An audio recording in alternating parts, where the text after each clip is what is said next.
Oh, I heard that donuts help induce labor. Did you know that? Oh, sorry. I'm sorry. That was very aggressive. I did not.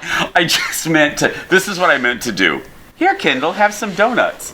I knocked that right out of your hand, did I? You can still eat it. I was saving this bite for this specific little piece, and you ruined it. I get an idea. Just take another donut and eat that. I will. Okay, take a bite and then tell Leo to roll our open. Leo, roll the open.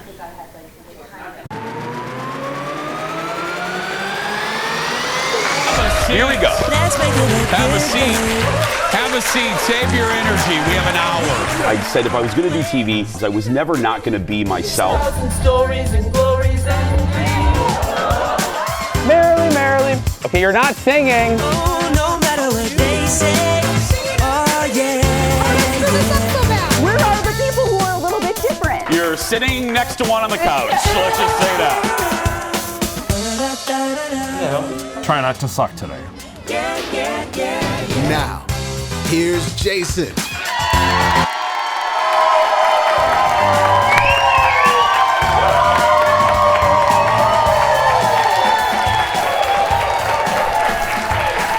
Hi, everybody. Hello. Hi, everybody. Welcome to the show. Welcome to the show. Thank you for being here. Thank you. Hi, everybody. Hi. Welcome to the show. I'm Jace. How y'all doing? How you doing? Full house today. This is a salty crowd, let me tell you. They're ready to go, and so are we. This is the end. It's our premiere week, really, right? This was the end of. No, is it? Yeah, I can't remember the days. It's been, yeah. It's been a long week. It's been the end of our premiere week. All of our new cities in Iowa, hello Orlando, Wisconsin, Seattle, Chicago. And you know what we're learning is throughout the years as our show expanded, even when we were just here in the Twin Cities, is we'll have people come up to us time and time again and they'll say, you know, Jace, I didn't really like you, and then I watched your show one day in a waiting room. The audience didn't know whether to laugh at that one. It's fine, you can laugh at that, but go ahead and laugh, it's fine. But people come up to me at Target and they're like, I wasn't really sure about you. And then I had like something with my leg, and I'm in a waiting room, and I turn on, and your show was on in the waiting room, and you know, you're not that bad. And then they started watching. And then people come up to Kendall and they're like, oh, I was getting my car done, and your show was on in the waiting room, and you guys are okay. So we started, yeah, so it's an inside joke for all of us around here that I'm making an outside joke. All of the staff, we realized we are the official show of waiting rooms. That's right. So here we go. Leo, go ahead and put, hello, waiting rooms, hello. All of you watching us with the sound down, hello, everybody. Thank you. Read that magazine, watch us. We'll try to be entertaining for you as you wait for your dentist appointment or your tires to be rotated. So let's get started right now. Leo, roll it. Here we go. Woo! We'll try to be entertaining. We'll try. Ladies and gentlemen, she could be moments from giving birth. Give it up for my sidekick sister. It's Kendall, everybody. Hi. Hello. Okay, I'm going to ask the question. Yeah, I know. I'm going to ask the question I've asked every day this week. How you doing?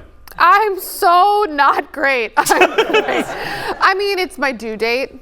Today. Like literally today. Today's her due date. Yeah, today's the actual due date. Yeah. Yeah, we've been keeping that kind of hush-hush just because people ask all the time and it just is like pressure. But hey, it's here and I'm still here, so whatever. Yeah. It's my due date. We joke. Yeah. We've been joking in the office that today could be your baby season premiere. You know what I mean? Could be. It could be the start. It's even the series premiere for the baby. I have a feeling this one's going to be fashionably late, though. You've said that for a while because we were joking that, oh gosh, we're in all these new cities and we were afraid you wouldn't get to meet Kendall. Right. And you told us, don't worry about that. Don't worry about that. I'll be late. I'll be here. It's not going to happen. And Nope, this shiver me baby's timbers, there you are. Very comfortable in here. Yeah. Very comfy. But you are not comfortable. Nope, I'm not. I'm out of No. room. But Kendall does have a table lined up of everything she can't eat or drink right now, ready to go the moment the baby's out. Yep. That's right. We got some sushi, some wine, some Charcuterie undercooked tray. eggs, yeah, some soft cheeses. Leslie Miller has a semi full of wine ready to be delivered to your house. I really did go see her. That's right. I really did go visit Leslie Miller and be like, stock me up. That's right. Leslie Miller's our wine diva. She'll be up a little bit later. But right now, you know what we do. It's the hot dish. Roll it, Leo. Let's do it. Come on. Hot dish, hot topics. Well, we knew their reunion on stage at the VMAs had to mean something, right? I mean, I was worried that it didn't. I thought it was just going to be that, and I was disappointed. Well, NSYNC is actually out with a song. Their first new song in more than 20 years. Part of it is featured in the new trailer for the animated movie Trolls Band Together. Yeah. I mean, audience, no. Save your energy. You don't have to clap at that, yeah. And it features the voice of Justin Timberlake. So, well, let's look at the song. This is your second chance with your brothers, Branch. Bitty B, maybe a smaller diaper. If this diaper was any smaller, I could taste it. I know you think it's risky, and maybe it is, but it'll be worth it. Family's always worth it. You're all I ever wanted. I can't believe this is really happening! You're all I ever needed. Yeah. So tell me what to do. We still got it. Looks like your band days aren't behind you. Just let me take you to a better place. I'm gonna make you kiss the sky tonight. There we go. Blake, and you missed it. Close your ears and you missed it. That wasn't the full version. That was all we could show you without getting in trouble. The new song Better Place is featured at the end of the trailer. NSYNC also released a 40-second sample of the song on YouTube and TikTok. Now, this is what we can let you listen to without getting in trouble. Listen to this. I don't mind if the world spins faster, faster, faster, faster. Just let me take you to a better place. I'm gonna make you kiss the sky tonight. Yeah, if you let me show the way. I'm so excited to see you excited. I take you to a better place. And baby, you can love me all the way.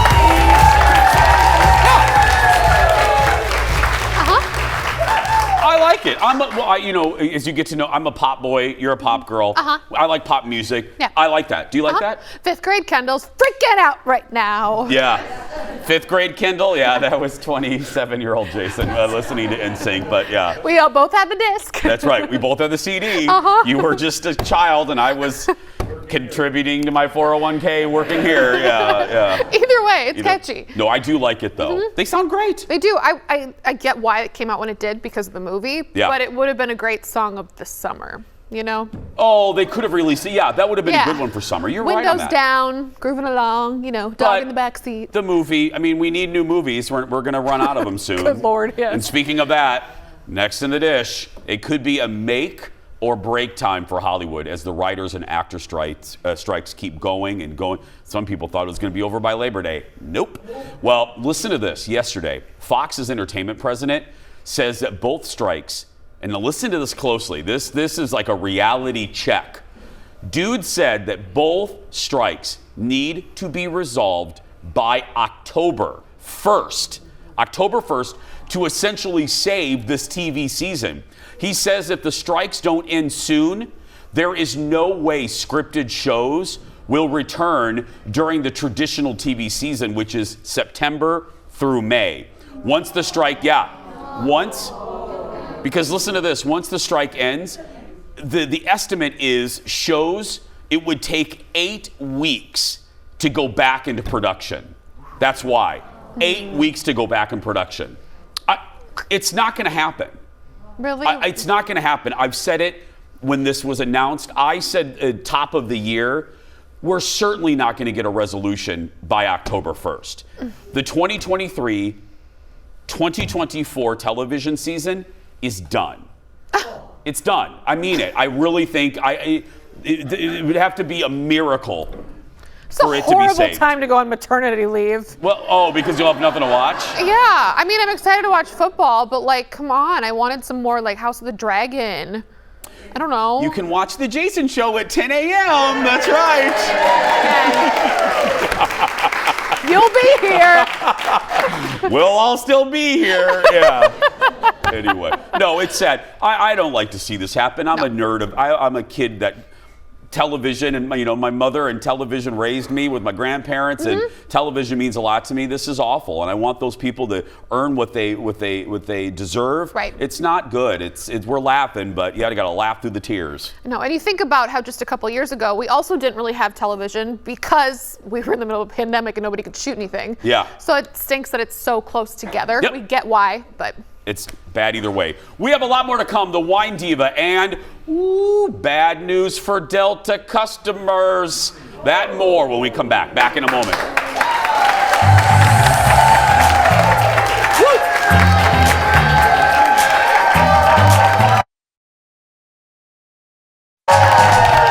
Welcome back. Tickets to our show. Go to eventbrite.com and search for The Jason Show. We have some openings next week. Well, we are back. It was reunion night in the clubhouse of Watch What Happens Live as Andy Cohen welcomed 3 current and former Real Housewives of Orange County. Vicky, Tamara, and Shannon are all friends, but it seems Vicky isn't a fan of Tamara's other friend and business partner, former Beverly Hills housewife and daughter of John Cougar Mellencamp, Teddi Mellencamp. That, my friends, is our late night rewind.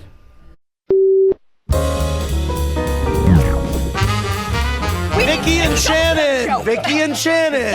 Vicky and Shannon. On a scale of 1 to 10, how annoying do you find Tamara's pal, Teddi Mellencamp? Oh, I really like Teddi. She's been nothing. I do not like her, so give me a shot. I'm going to give her. No, you don't know. You answered. Scale of 1 to 10. Scale of 1 to 10. How annoying? I'm going to say She's like a 10. Okay. Who is the rudest housewife from another city that you've ever interacted with? Vicky Gunvalson. Teddi Mellencamp. Tamara Judge. I haven't met any rude housewives. I agree. Give me a drink. Teddi and Tamara host a Real Housewives podcast together. So she's the middle one. So if that's why she looks uncomfortable, it's because she's like, oh, okay, yeah, okay. Vicky. Andy's so brilliant, though.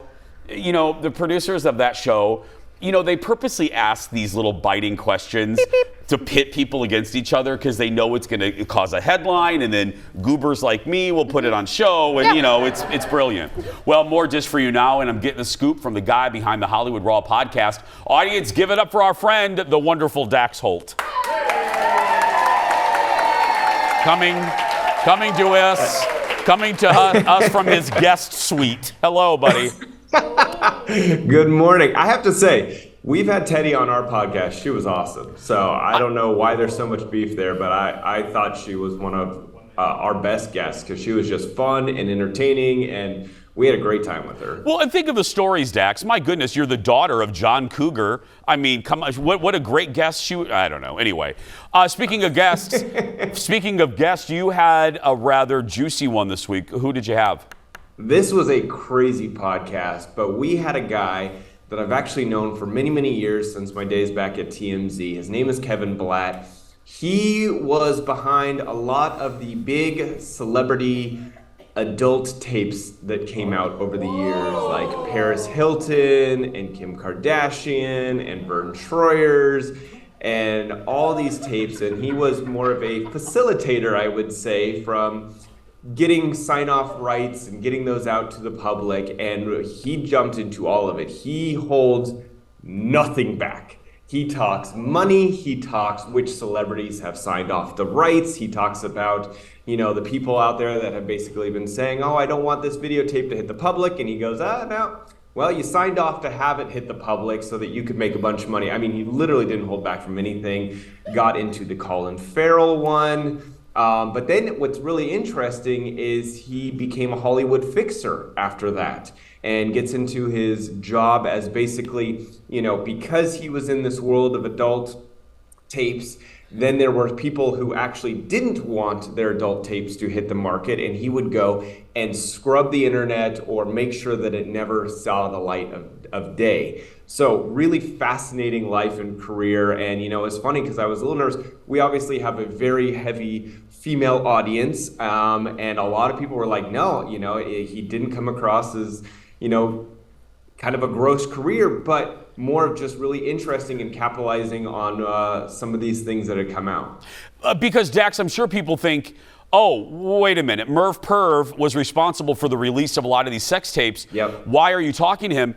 Dax, can I ask, did he seem to have any regret from that time? Because, when you know better, you do better. I mean, he was on both sides of the coin. Does he regret it? Saying. It's a little different when you realize that these people had to sign off their rights so that it can be seen by the public. And I think that's what I'm trying to say is that got it. A lot of times it's not that it was, stolen from their house and put out. It was that it was meant to see the light of day. So the perception of this guy is he's doing something gross, but in actuality, these stars want this out there to gain publicity. Yeah. And I think that's where he pulled back the curtain on Hollywood and said, you may think it's one way, but that tape would never be where it's at if the people objected to it. Well, and you know what's so funny, Dax? I'm younger than you are, but looking at my studio audience, they're going to be with me on this. I remember the day when, this was the end of the career for, Rob Lowe. You know what I mean? I'm old enough to remember that scandal and how that ended his career for many years. And that's the thing. There are obviously a lot of these tapes or photos or whatever that have come out of the years where they are not sanctioned and they have ruined people's careers. And that's not what we were talking about on the podcast. We were talking about other stuff that was out there because it was meant to be out there. But I would say it's very interesting how some cases it has rocket launched a career like Kim Kardashian or Paris Hilton, and other times it has literally taken people off the map. Well, let's go to a two-shot here. We're going to say goodbye. Now, you're looking at two people who will never have a sex tape. Right here. These two people right here. We can guarantee you. Right here. Right, buddy? We can get... Yeah, Jason, sure. No, I'm just kidding. No.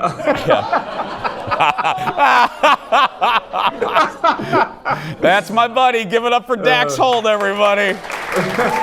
Find the Hollywood Raw podcast wherever you get your podcast. Woo! Next in the dish, it's one of the speaking of scandals, it's one of the biggest scandals in music history. Now a new documentary is sharing a lot of new details about the Milli Vanilli scandal 30 years later. Look at this trailer.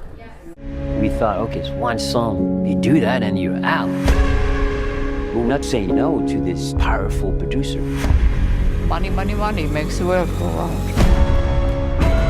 This is run like a tight military operation. It's on a need-to-know basis. I ain't keeping my mouth shut for nobody. They don't want us to sing. What? This is weird. We don't want to lip sync. Someone had to have known this was going on. We were seduced, we were abused, and we're happy that it's over. There's no real crime here, but it costs a life. You get something, but you make a pact with the devil. There is not another story like this in music history. So, yeah, great trailer. Whoever did that trailer, bravo. Well, for a little education, if you don't remember, Milli Vanilli hit it big in '89. They won Best New Artist Grammy until it was revealed that they didn't actually sing any of their songs. I remember when this broke. I was a freshman in high school.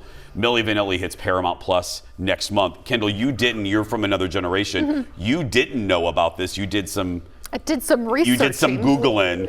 Fascinating. Yeah. I mean, and you look too at what had happened to these guys. I mean, they were just two young people who knew each other, wanted to make a record, ran into this record-making producer, said, "Great, I'll use you, but you need some work." And then the next thing you know, they're in their early 20s. I don't think you have a lot of the capacity to be able to say. You don't know what no. Right, you don't know, and you want your dreams to come true, and next thing you know, their life is blown up. It's nuts. Yeah, you're in your 20s. You see fame and money. You have a record. You have a guy in front of you that tells you that I'm going to make you huge. I can deliver that to you. Yeah. Oh my gosh, who wouldn't take that? You right. know, You're going to win a Grammy. It's like, it's what? great. Yeah, and the story, if you know, it doesn't end well. No, it doesn't end well. It's very sad. But Jeff was telling me the reviews are already phenomenal for this. Cool. So yeah, on Paramount Plus. Next up, embracing getting older, aren't we all? Look at that line right there. Looks like 94 eastbound right there. Anyway, Ariana Grande Latte is revealing her decision to stop getting Botox and filler. She got emotional in a new Vogue beauty video talking about that decision. Let's look at that. For a long time, beauty was about hiding for me. And now I feel like maybe it's not. Since I stopped getting fillers and Botox, and maybe I'll start again one day, I don't know. To each their own, whatever makes you feel beautiful, I do support. But I know for me, I was just like, oh, I want to see my well-earned cry lines and smile lines. I hope my smile lines get deeper and deeper, and I laugh more and more. And I just think aging is like it can be such a beautiful thing. Absolutely. Good revelatory moment for her. Ariana says people should be more open about discussing aging. She's 30. I like it. You sent us this story. Did this resonate with you? Oh, absolutely. She talks about how, you know her from her big ponytail and her really dark eye makeup and her giant lips and things like that. And she just says, I wasn't doing it necessarily because it made me feel great. It just was a way for me to kind of hide behind this beauty. And when you think about it, it's like, if you want to do it for yourself, of course. But if that's not why you're doing it, if it's just for society, great on you for being such an influential person and coming out and saying, like, you don't have to do that either. You know? No. I think that's cool. No. Also, what you see on Instagram isn't real. That's not what social media is not real life. No. It's a snapshot moment that they have posed for 1,000 times and picked the best pose. I would know. I take a lot of photos to get a decent one. We all do. I mean, seriously. But people didn't used to, back in the day, people didn't talk about plastic surgery a lot. No. Joan Rivers changed that. No matter what you think about Joan, Joan changed that. Jane Fonda changed it. People are way more open about it. I've talked about it. I've gotten Botox before. I've gotten lipo. I mean, it's just, and I like that. I like the fact that people are more open about it, because sometimes you ain't fooling anybody. Right. You are not fooling anyone. Like, so girl, your forehead isn't moving. Yeah. Okay. I mean, some of the Desperate Housewives, they stopped showing emotion after season 4. You know what I mean? Well, maybe 2 after season 2. Yeah. I love that show. Let's get to know our next JVIP this week. Today it's Jennifer Gravel from Hutchinson, Minnesota. She says she watches our show every day, maybe from a waiting room, and loves our whole team. She also loves watching our Before the Show on our Jason Show Facebook page. That's our show where we take you inside our pre-show meeting. She says, for all of you, stay awesome. Jennifer gets a Jason Show mug. A new one for season 9. She's also entered to win the monthly grand prize. That includes being a VIP guest in our audience, a $150 gift card to Becker Furniture World, and a $150 gift card to the Institute of Advanced Aesthetics. Go get some more Diet Coke, some OJ, English muffin. We'll be right back after this. Coming up in just a little bit, Delta has just announced some big changes to their loyalty program. Is it good or real bad for all of us frequent flyers? Thrifty Traveler is here to break it down. And then wine diva Leslie Miller returns with the answers to the biggest wine questions she gets. That and more when we come back.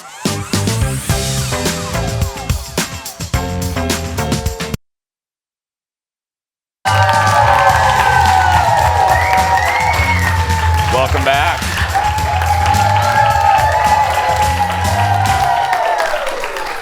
Well, as you get to know our show, you'll realize we're really just a goofy show, but there's a few topics that we really care about. One of them is travel. So you're actually going to learn something today. It's rare on our show, but you're going to, yeah. So, big changes. Ooh, I'm going to try to remain not rageful right now. Anyway, Big changes are coming for anyone who is a part of Delta Airlines SkyMiles program. It is the talk of the travel industry today, and it's perfect that we had this guy booked. Here to break it all down is the founder of ThriftyTraveler.com. Give it up for Jared, everybody. Good to see you, Jason. Hi, buddy. I love that you were here. Yeah. Let's get to it. I want to get to so much.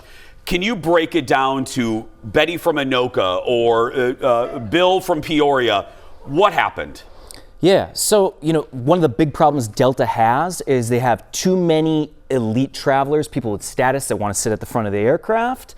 Big problem. And the second one, too many people in their Delta Sky Clubs. So those lounges at airports that people go into to enjoy food and drinks, there's been lines out the door. So they've made some changes in the last 24 hours that are going to be impacting frequent flyers and especially road warriors, people who travel for work. So bottom line, if you have a Delta branded credit card, an Amex card, you are now going to have to spend considerably more to even get the basement level status level. Am I right on that? That is correct. They're making it more difficult to get any kind of Delta status at all. Also, if you have those credit cards, you can only enter into the Delta Sky Clubs. It's not unlimited anymore. Every time you fly, it's between 6 and 10 times per year. So it's a pretty big change. Delta no longer cares how far you fly or how much you fly. They only care about how much you spend with them. Can you give an anecdotal? We were just talking about this in the break when I was trying to retain my composure. Give a hypothetical situation when the audience, some of them will faint like those goats in farmyards. Give a scenario to describe real life what we're talking about like here. a somewhat normal human. I'm going to use myself as an example, and I'm not a normal traveler, but just not even top tier Delta status, like platinum medallion, which is second from the top, diamond's the top. You need to spend over $150,000 a year on the Delta credit cards now to get status. To retain that status, y'all. That status without flying Delta at all. But let's say you want top tier diamond, you have to spend over, I think, $350,000 or $300,000. And let's go down one. To even get gold, it's $75,000 on a Delta credit card that you have to spend now. And you have to pay like $600 per year for that card. So, this is like the funny thing that we say that's actually true. I mean, Delta's really now a credit card company that just happens to run an airline. It's not a joke, it really is. I mean, Delta wouldn't actually be profitable if it didn't have its relationship with American Express. And didn't have dedicated customers who stuck with them for years. Let's be clear. Oh, no. Y'all need to clap louder at that. Yeah. No, but seriously, but let's talk about that. I said that for a reason. Delta thinks they're not afraid of this decision because they think that we'll be there no matter what. Am I right on that? Yeah. Over the last several years, Delta's positioned themselves as, the more luxury airline in the United States in comparison to American or United, which is true. And now they know people like the experience, they want to have status, and they're just kind of ratcheting things up to make more money, and that's really the bottom line. Can I ask you this, though? I think that would have been smart. I have a shallow base of knowledge about this. You have a giant base of knowledge. Is this smart in an environment in a year? 8 years ago, I could see this when business travel was everything. But we're now in an environment where the 3Ms of the world, where the multi-billion-dollar corporations, including our own, they're not doing business travel like they did even 5 years ago.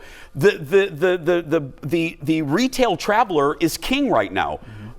Is this smart? This is the bet that they're making. I mean, they're hoping that, yes, business travelers will continue to come back, but they're making a big bet on leisure travelers. I mean, there's just no question. I know we got to get to deals. I just want to say this, though. I don't know how an average these people sitting here in this audience, I don't know how any Delta customer can't look at this like a spit in the face. We flew you hold on a minute. We flew you in 2006 when you're coming out of bankruptcy. We stuck with you after 9/11 when nobody was flying. We stuck with you during the pandemic when we were afraid to fly. And you do this? I think it's bad. I think it's real bad. I do. As a loyal Delta, and I love Delta. I'm not hating on them. I love them. I just think the perception is going to be real tough for them to handle on this one. Yeah, I mean, and there's really no question. I mean, Delta is focusing more on their shareholders and they're focusing on their customers. Yeah, it's bad. I love you, Delta, but oof. I want to cuss, but I like my job. Anyway, let's get to deals. Let's make people happy. What do we have? All right, I've got 4 deals, one from Minneapolis, one from Chicago, one from Seattle, and one from Orlando. None of them are on Delta, so. Yeah. All right. These are all round trip Minneapolis to Paris on Iceland Air this winter for $504. So all of these deals are at least $250 or more off. Chicago to Dublin nonstop on Aer Lingus through February for $489. Great deal, nonstop. Seattle to Iceland nonstop on Iceland Air, $552 through February, and Orlando to Costa Rica for $298 nonstop on JetBlue through December. So again, you can just hop on Google Flights and book those directly through the airline. I got to tell you, I appreciate you guys, your team at Thrifty Traveler. We went right to you when we heard this was coming down, and go read Jared's article, his team's article. It breaks it down better than we could do in a short TV segment. Thank you, buddy. There we go. For more information, go to thriftytraveler.com. We're going to take a break. We'll be back after this. Back in a moment, everybody. Back in a moment. Thank you.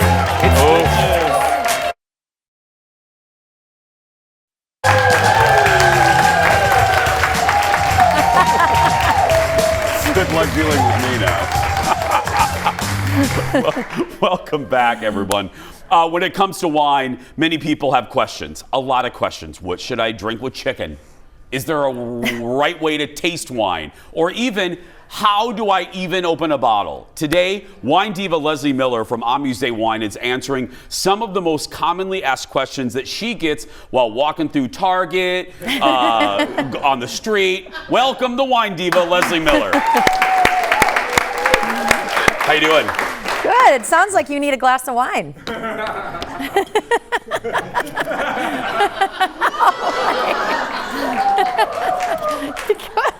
Good job.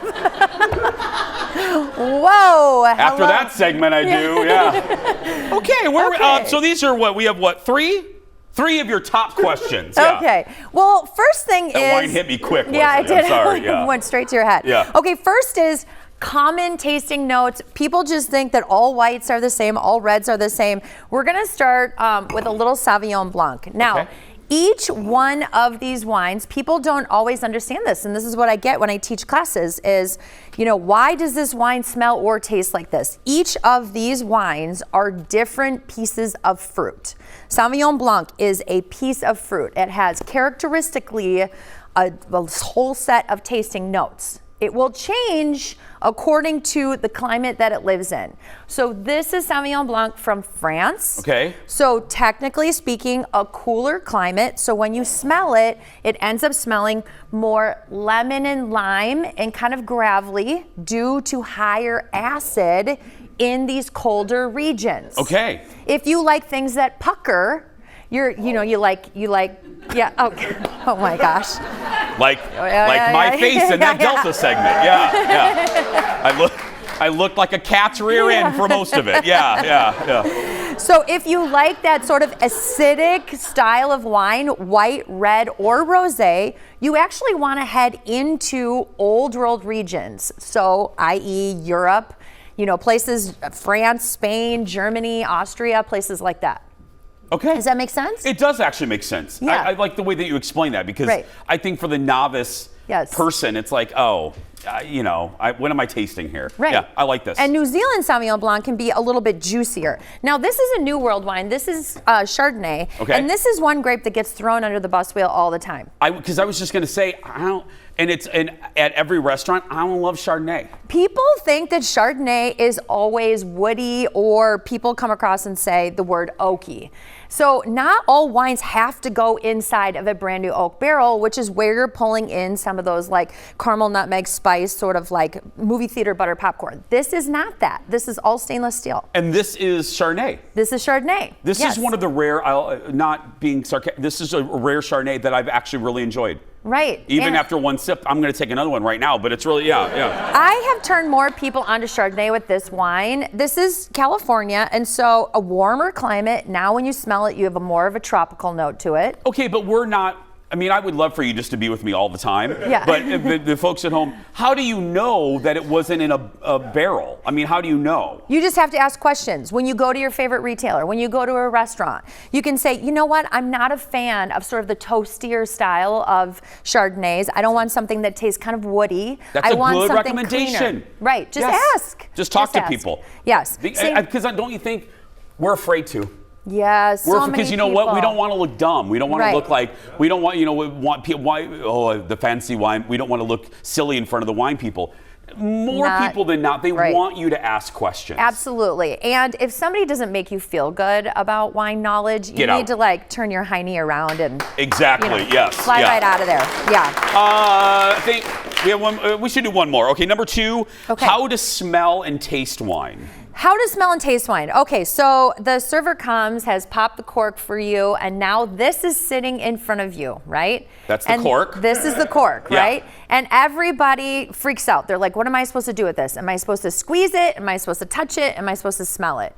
If you smell it, it smells like cork, right? So really what you're looking for is literally you want to smell for if the wine is clean. And if the wine has one of the bigger flaws is TCA, that will smell like wet cardboard or like a dank, like nasty sort of molded basement. So the I said server dank. hands you something, Yeah. and it smells like grandmama's basement. Yes, we have yes. a problem. Not in Yeah. a good way. Yeah. So really, you don't, and the other thing too is if wine is improperly stored, this cork will have, the liquid will have leaked through to the top. And so you want to make sure that there isn't wine at the top of the cork. Oh. Yes. So you don't need to smell the cork No, per no, se. no. You just look at it. You just look at it, right? And this is the same thing if you were buying wine in retail. Yeah. You know, if it was too hot, the cork could have pushed and wine could have actually literally come over the top and been affected. That's how to smell wine, but how do you taste it? And other big questions? More with Leslie after this. Back in a moment, everyone.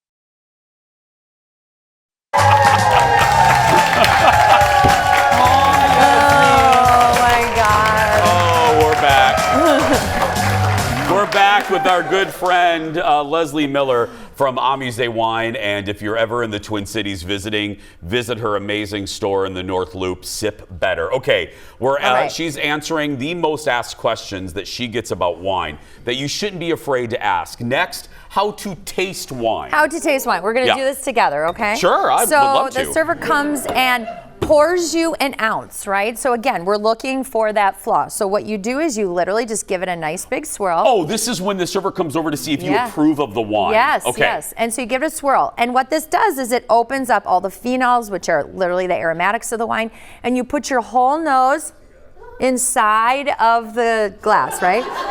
We're doing this in a shishi poo poo way, but you know we're not. Yeah. You could do this out of your sippy Swirl, cup. stick. Swirl and put your Swirl, nose inside. stick. Yes. And again, you're looking for that like wet cardboard smell. And if it doesn't smell right, this is where you simply hand it back to the server and put the onus on the server. Okay.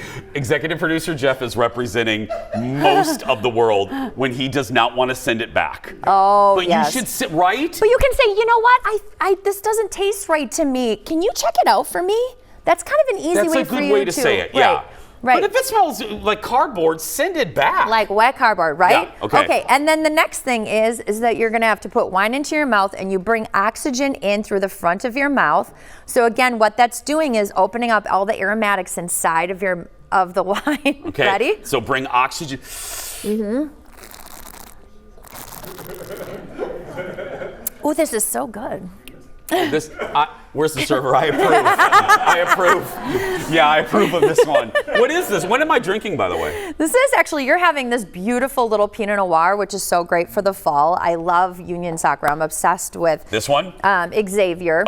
This is one I just drank, audience. This is what I started the segment with. Yeah, get that Pinot Noir. one. It's like the grape of the season. I can't get enough Pinot in the fall season. But you notice how all of a sudden the fruit and the aromas, everything really comes across your palate really nicely? Yeah. I'm going to buy that from your store. I know, it's lovely. Well, actually, I put my mouth on this one, so I'll just take this. I'll just take that one. There we go. Yeah, there we go. Okay.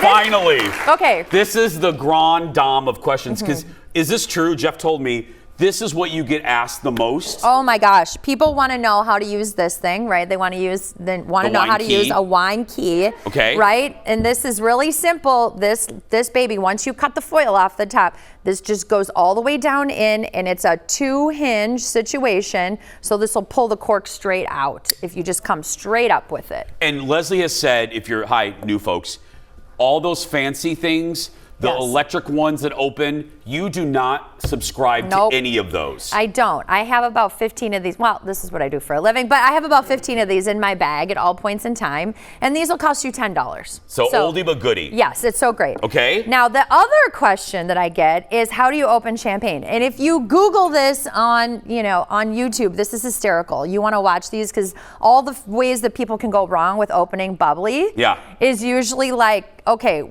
there's 88 pounds of pressure behind this cork, meaning that there's more pressure behind that cork than in your car tire.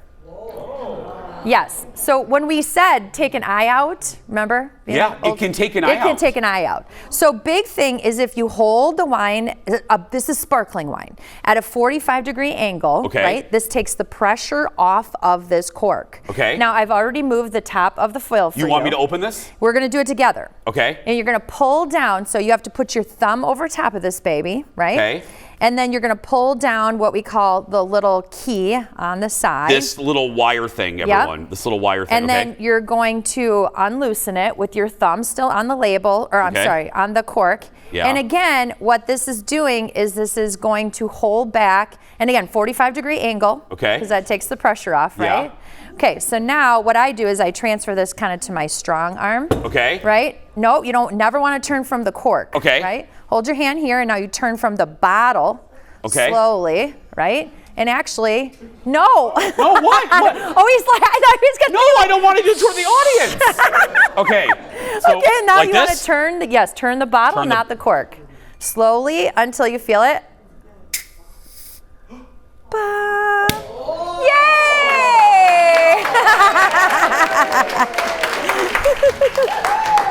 Look, Mom, I did it. I opened champagne.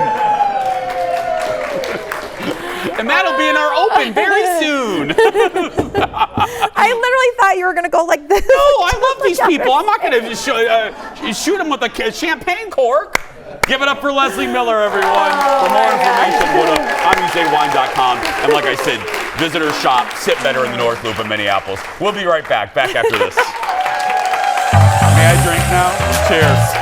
That's a lot of work.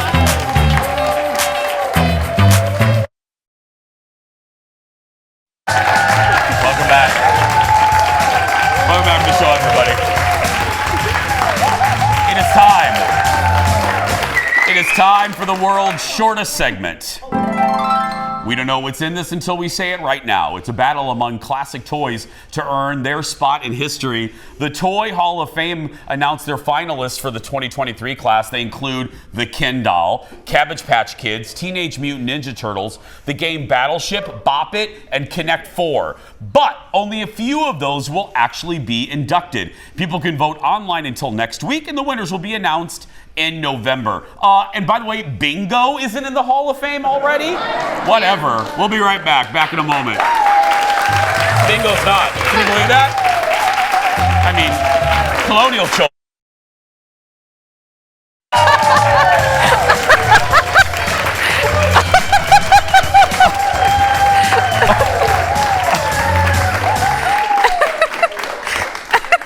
I am so mad at you right now. I know.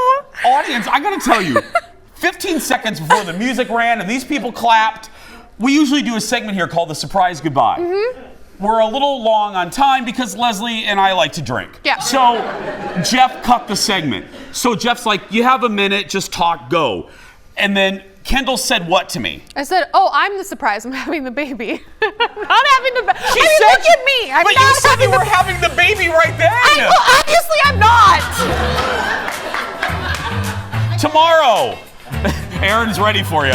Tomorrow, Stephanie Hanson's back sharing her all-time favorite dip recipes. That and more tomorrow. But right now, if you're a kid that's being bullied, go out there and be yourself because nobody can tell you you're doing it wrong. Thanks for watching, everybody. We'll see you tomorrow.